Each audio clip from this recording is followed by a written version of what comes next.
Good afternoon, children. Let's once again start with the online lecture sessions for the biology subject. In the last lecture, we just ended up with the Bohr's effect. Let us revise once again Bohr's effect. It is the shift of oxyhemoglobin dissociation curve. What is Bohr's effect?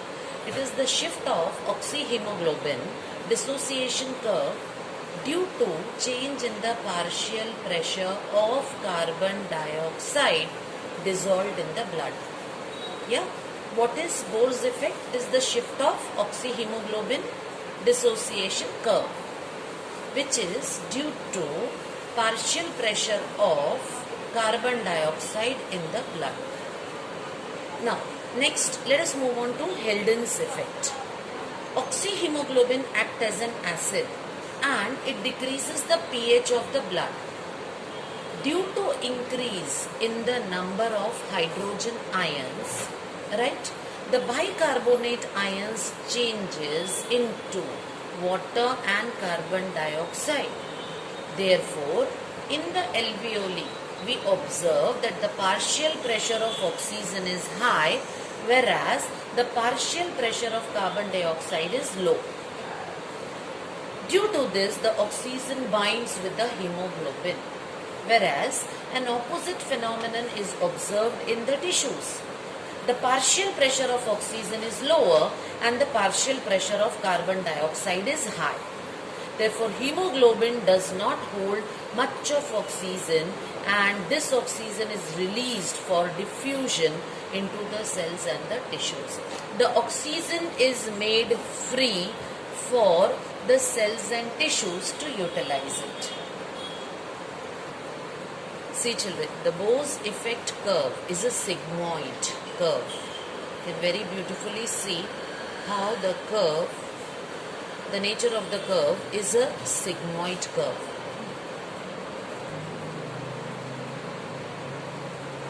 Now, the next topic is carbon monoxide poisoning.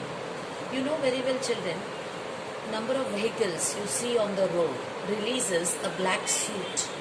Now, this black soot has rich contents of carbon monoxide, which is very, very toxic and very, very poisonous. So, let us study the carbon monoxide poisoning. See, affinity of hemoglobin for carbon monoxide is about 250 times more than that of oxygen. We know very well that hemoglobin is the oxygen carrier, but the affinity of hemoglobin for carbon monoxide is 250 times more than that of the oxygen. Now, in the presence of carbon monoxide, hemoglobin readily combines with the carbon monoxide, that is carbon monoxide, to form a stable compound, and this compound is carboxyhemoglobin. The hemoglobin is blocked by the carbon monoxide because of its bonding with the carbon monoxide. Thus, it does not allow the oxygen to bind with the hemoglobin. Oxygen is not allowed to get itself connected, get itself bonded with the hemoglobin. Therefore, less hemoglobin is available for the transport of oxygen to each and every cells and tissues of our body. Therefore, the cells are deprived of oxygen. The cells are deprived of oxygen because very less hemoglobin is engaged in carrying the oxygen. This condition is known as carbon monoxide poisoning. Let's start children now with the transport of carbon dioxide, right? Carbon dioxide is readily soluble in water and is transported by RBC and the plasma in 3 different ways and 3 different forms. Right children? Carbon dioxide is readily soluble with the water and is transported with the help of red blood corpuscles and the plasma of the blood in 3 different forms. Let us study the first one. Okay, its transport of carbon dioxide by plasma in the solution form, and 7% of carbon dioxide is transported by the plasma in the solution form. Let us see. Only 7% of children carbon dioxide is transported in dissolved form, that is in the form of carbonic acid H2CO3. When anything is dissolving, then only it forms a solution. So here 7% of carbon dioxide is transported in the dissolved form. 7% carbon dioxide घुले form में transport होता है, और ये घुला form किस form में होता है? It is in the form of N acid, that is carbonic acid H2CO3. Now this carbonic acid in turn, children, is broken down into carbon dioxide and water, and the reaction goes like this. CO2, that is carbon dioxide, combines with the water to form carbonic acid. In turn, this carbonic acid, we will see further, breaks down, dissociates to form carbon dioxide and water. Secondly, CO2 is transported by bicarbonate ions, that is HCO3 ions, and that too 70% of carbon dioxide is transported by bicarbonate ions. Let's see how in detail. Now children, nearly 70% of carbon dioxide which is released by the cells and the tissues diffuses into the plasma, right? From the cells and tissues it passes into the plasma and then into the red blood corpuscles and then into the RBCs. In the RBCs, carbon dioxide combines with the water in the presence of a zinc containing enzyme. Within the RBCs, what happens? Within the RBCs, CO2 combines with water, carbon dioxide combines with H2O. And this combination takes place in the presence of an enzyme which is very rich in zinc.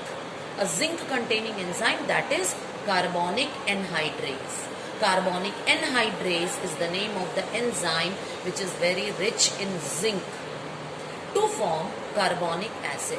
So initially we have seen the reaction that the carbonic acid is formed when the carbon dioxide combines with the water. So this combination takes place in the presence of an enzyme which is very rich in zinc and is called as carbonic anhydrase. The symbol is Ca, capital C, capital A. Carbonic anhydrase enzyme is found in the RBCs and not in the plasma. Therefore, children, the rate of formation of carbonic acid is very high in the RBCs. Carbonic acid RBCs में बहुत बड़ी मात्रा में पाया जाता है, जबकि it is not present in the plasma. Therefore, the rate of formation of carbonic acid is very high in the RBCs as compared to its formation in the plasma. So the reaction goes in this manner. Carbon dioxide, when combines with water, right, in the presence of carbonic anhydrase, that is Ca, it forms carbonic acid C2H2CO3. In turn, children, this carbonic acid H2CO3, again in the presence of carbonic anhydrase, will break down into hydrogen ions and bicarbonate ions. The carbonic acid, children, being unstable, dissociates. What is the meaning of dissociates? Breaks down into hydrogen ion and HCO3 negative ions, that is what we have studied earlier, bicarbonate ions. In the presence of, again, carbonic anhydrase enzyme, that is Ca, leading to large accumulation of bicarbonate ions inside the RBCs. As a result of this chemical reaction, lot of bicarbonate ions gets accumulated in the RBCs. RBCs में, red blood corpuscles में बहुत ढेर सारा bicarbonate ions जमा हो जाते हैं. These bicarbonate ions moves out of the RBCs, due to which an imbalance of charge is created inside the RBCs. जब बाइकार्बोनेट्स की क्वांटिटी आरबीसीज में ज़रूरत से ज़्यादा बढ़ जाती है तो वो आरबीसीज से बाहर निकलते हैं, और जैसे ये बाइकार्बोनेट आयंस आरबीसीज से बाहर निकलते हैं, and imbalance in the charge is created with in the RBCs. RBCs के अंदर चार्जेस का, आयंस का एक इम्बैलेंस क्रिएट हो जाता है। To maintain the ionic balance between the RBCs and the plasma, chloride ions diffuses into the RBCs. This movement of chloride ions is known as chloride shift, or it is also called as Hamburger's phenomenon. Alright? You know very well, children, that plasma is the fluid part of the blood, and all the blood corpuscles are immersed in this plasma. So, जब bicarbonate ions RBCs में बढ़ जाते हैं तो ज्यादा होने की वजह से वो आरबीसी से बाहर डिफ्यूज होके आरबीसी से बाहर निकलकर प्लाज्मा में आते हैं, और ऐसा होने पे आरबीसी के अंदर एक आयोनिक इम्बैलेंस क्रिएट होता है। इस आयोनिक इम्बैलेंस को कंपनसेट करने के लिए chloride ions shift inside the RBCs. So children, this movement of chloride ions is known as chloride shift or Hamburger's phenomenon. Now, bicarbonate ions that comes out into the plasma in turn joins with the Na plus, that is sodium ions, and by potassium ions forming NaHCO3 and KHCO3, that is sodium bicarbonate and potassium bicarbonate. And this takes place to maintain the pH of the blood. The combination occurs to maintain the pH of the blood. Here, children, you can see that HCO3, that is bicarbonate ions, combines with the Na plus ions to form NaHCO3, which is sodium bicarbonate. Now, hydrogen ion is taken up by the proteins of the hemoglobin. You know very well, children, that hemoglobin is found in the RBCs. What is hemoglobin? We have studied it is the oxygen carrier. Yes or no? In turn, I can even say that hemoglobin is an iron protein complex. एक compound है जो iron और protein से बना हुआ है. In hemoglobin, children, heme is the iron part and globin is the protein component. So, the hydrogen ion is taken up by the protein part of the hemoglobin, and the reaction goes like this. Hemoglobin combines with the hydrogen plus ion to form HHP, that is reduced hemoglobin, or it is also called as deoxyhemoglobin. The reduced hemoglobin is called as deoxyhemoglobin. Children, at the level of the lungs, we observe that the hydrogen ion and bicarbonate ions recombines. They combine again to form carbonic acid under the influence of again an enzyme which is very rich in zinc and is called as carbonic anhydrase enzyme, that is CA. In turn, children, this carbonic acid under the influence of again carbonic anhydrase gives out CO2 and water. So the reaction goes in this manner. H plus ions combines with HCO3 negative ions, that is bicarbonate ions, in the presence of carbonic anhydrase enzymes to form H2CO3, that is carbonic acid, which in turn breaks down in the presence of carbonic anhydrase to form carbon dioxide and water. Now the last, that is transport of carbon dioxide by RBCs, red blood cells, and that is 23%. You know, children, carbon dioxide binds with the amino group of the hemoglobin. Amino group is nothing but derivative of proteins, something which is derived from the proteins. So carbon dioxide binds with the amino group of the hemoglobin to form carbamino hemoglobin. The reaction is represented like this, children.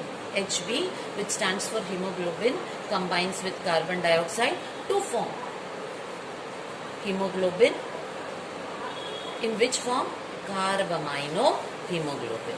Now this molecule readily decomposes, releasing CO2. The carbamino hemoglobin readily decompose to release lot of CO2. Now, moving on to the last and the fourth step. You remember, children, we started the journey with mechanism of respiration. Moving on to the last and the fourth step of mechanism of respiration, which is cellular respiration. So, how we'll proceed? As you all know, it is the fourth and the last step of mechanism of respiration taking place in the cells. It takes place within the cells where food is oxidized. Food combines with the oxygen and ATP, lot of usable form of energy is generated. Now children, this phenomenon, how this oxidation of food takes place, is shown in two steps. The first step is oxidation and the second step is phosphorylation. Oxidation, you are very much aware of how it takes place. Oxidation is nothing but, children, breaking down of complex organic food molecules into simple inorganic substances with the release of heat energy. What is oxidation? It is nothing but a process which involves breaking down of complex organic foodstuffs. The food that we eat is in very complex form and we obtain that from various organisms, plants or animal. Food is obtained from plants and animals' origin. So the nature of food which we eat is complex organic food, which is broken down during oxidation into simple inorganic substances. Simple, so simple that the cells of your intestine can absorb it. So simple that the cells can it can flow along in the blood and each and every cells and tissues can absorb it. So the reaction goes like this: C6H12O6, that is glucose, when combines with 6 molecules of oxygen, we say that glucose is oxidized. So glucose is oxidized, or I can even say that the oxygen breaks down the glucose into 6 molecules of carbon dioxide, 6 molecules of water and 686 molecules of energy, that is 686 kilocalories. Lot of energy, children, lot of heat energy. Whereas in cellular respiration, it ends with the second and the last step, which is phosphorylation, which involves trapping the heat energy in the form of high energy bond of ATP molecule. And this can be shown by a reaction ADP, adenosine diphosphate, when combines with the phosphorus in the ionic form plus 7.3 kilocalories, it results into the formation of ATP, that is adenosine triphosphate, which is the only usable form of energy which can be used by the living organisms. Let's, children, now move on to the next topic, that is regulation of breathing. You know very well, children, that breathing is a first step in the mechanism of respiration. The life cycle, the life process, respiration starts with breathing, inhalation of oxygen and exhalation of carbon dioxide. But इस process पे कुछ control होनी चाहिए, कुछ hold होना चाहिए, so that it can be carried on smoothly and systematically in our body. So children, let us study the regulation of breathing. Respiration is under dual control. It is under the nervous control and the chemical control. Alright? Human adults breathe about 12 times in a minute, whereas a newborn baby breathes 44 times in a minute. The normal breathing is an involuntary process. Our breathing process is an involuntary process. It is not under our control. You cannot command your breath. Oh, I'm moving in a very lush green area. I have lot of fresh oxygen. Please breathe faster. And the mechanism will go in a speedy manner. No. Or if you are stuck up in a traffic, you are commanding your breathing mechanism, please stop very slowly. Lot of poisonous gases are there. and so the breathing process is going on very slowly. No, it can never happen. We don't have any control. We cannot command, we cannot stop, we cannot control, we cannot gear the process of respiration, right? So the rate of respiration is controlled by neurons, nerve cells located in the pons and medulla, and are known as respiratory centers, right? The neurons which are located in the pons and the medulla, right, are known as respiratory centers. And these respiratory centers or these neurons controls the rate of respiration. So it regulates the rate, not only rate, but the depth of breathing. Children, this is divided into three groups. The respiratory centers is divided into three groups. The first one is dorsal group of neurons.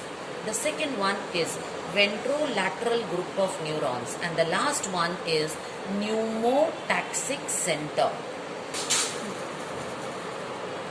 Respiratory centers are divided into three types. Dorsal group of neurons located in the medulla, also called as inspiratory centers. Ventrolateral group of neurons located into the medulla, they are together called as inspiratory and expiratory centers. And last one, pneumotaxic centers located in the pons. It limits the inspiration, slows, wave sleeps, rapid eye movements and sleep. During inspiration, the lung expands to a critical point. The stretch receptors are stimulated and impulses are sent along the vagus nerves to the expiratory centers. The inspiratory muscles relaxes, children, and expiration follows. Expiration starts. What is expiration? Throwing out air along with the carbon dioxide. The air leaves the lungs during expiration and the lungs gets deflattened, and stretch receptors are no longer stimulated. Thus, the inspiratory center is no longer inhibited and new respiration begins. These events are called Hering-Breuer reflexes. It controls the depth and the rhythm of respiration. Also, it prevents the lungs from inflating to the point of bursting. The respiratory centers has connections with the cerebral cortex, which means we can voluntarily change our pattern of breathing. Voluntary control is protective because it enables us to prevent water or irritating gases, the pollutants, from entering into the lungs. Next is the modified respiratory movements. Children, some respiratory movements are different from the normal ones. They're different from the normal movements and helps to express different emotions or clear the air passage of these. Some may be reflexes, but others can be initiated voluntarily, that is coughing and yawning. When you are on the verge of sleeping, you yawn, right? So that is yawning. Now in the end of this session, let us study some common disorders of the respiratory system. The very first one is emphysema. Second, chronic bronchitis, acute bronchitis, sinusitis, laryngitis, pneumonia, asthma, and occupational diseases or occupational disorders. When you start with emphysema, right, the symptoms are breakdown of alveoli. The alveoli breaks down. Shortness of breath, resulting into shortness of breath. The cause for emphysema is smoking. Smokers generally suffer from emphysema and air pollution. The treatment for emphysema is one has to quit smoking, avoid exposure to polluted air, or must administer themselves with the oxygen to relieve the symptoms. The second one is chronic bronchitis, which affects the bronchus. The symptoms are coughing and shortness of breath. This is again, children, caused by smoking or air pollution. To treat this chronic bronchitis, one has to very first quit smoking, avoid exposure to polluted air, must move to warmer and drier climate areas. Next is acute bronchitis. Person suffers from, the symptoms are inflammation of bronchi, the two bronchi, right and the left, undergoes inflammation. Person experiences inflammation, जिसको आप बोलते हो जलन, right, in the bronchi. Shortness of breath, yellow mucus, coughed up. And this is caused by viruses and bacteria. So, the treatment is, if it is caused by a bacteria, one must take antibiotics, cough medicines, or use vaporizers. Second is sinusitis. Again, the symptoms are inflammation of sinus area or mucus discharge, also caused by viruses and bacteria. So, if again sinusitis is caused by bacteria, one must go for antibiotics and decongestants must be taken to remove the congestion, or must make use of vaporizers. Next is laryngitis. This area affects the larynx, that is the sound box. So inflammation of larynx, vocal cord, sore throat, hoarseness of the voice, mucus buildup and coughing are the common symptoms. Again, it is caused by viruses and bacteria. Again, if it is caused by bacteria, bacterial impact is eradicated with the help of antibiotics. Cough medicines, voice rest, person should give rest to the voice and avoid irritants, that is the exposure to any kind of smoke. Next is one of the very severe respiratory disorder, pneumonia. Symptoms are inflammation of lungs. The person experiences inflammation in the lungs, severe to mild cough, fever, high grade fever, shortness of breath, fever accompanied by chills, sweatings, chest pain and even blood in the mucus, again caused by bacteria and viruses. When a person suffers from pneumonia, immediately should consult the physician. Very first should go and meet the physician. Immediately, antibiotics should be taken up, cough medicines and should stay warm places. Next is asthma. Now, during asthma, constriction of bronchioles takes place. Bronchioles are fine branches of bronchi into the lungs. So these small branches, so-called bronchioles, it constricts. Mucus in the bronchioles also is affected. Periodic wheezing is observed in the patient and the patient experiences difficulty in breathing.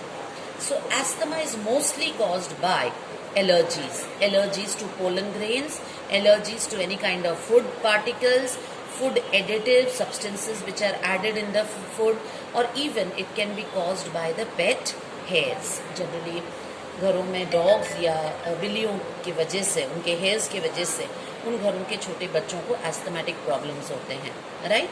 आपने अक्सर सुना होगा. So the treatment for asthma is use of inhalants to open the passage, and one must avoid the irritants. You should avoid the reasons which is responsible for the asthmatic problem person is having within them. Last but not the least is the occupational respiratory disorders, right, which is related to the occupation of an individual. And the very best examples are silicosis, asbestosis, pneumoconiosis, right? Children, here the symptoms are inflammation, fibrosis and lung damage. Finally, it goes till that extent, it damages the entire lungs. Causes are long-term exposure to dust particles of silica and asbestos. And the treatment is protective. One must wear protective mask and gears during the work. So at the workplace, proper precautions, proper safety measures should be followed. Thank you, children.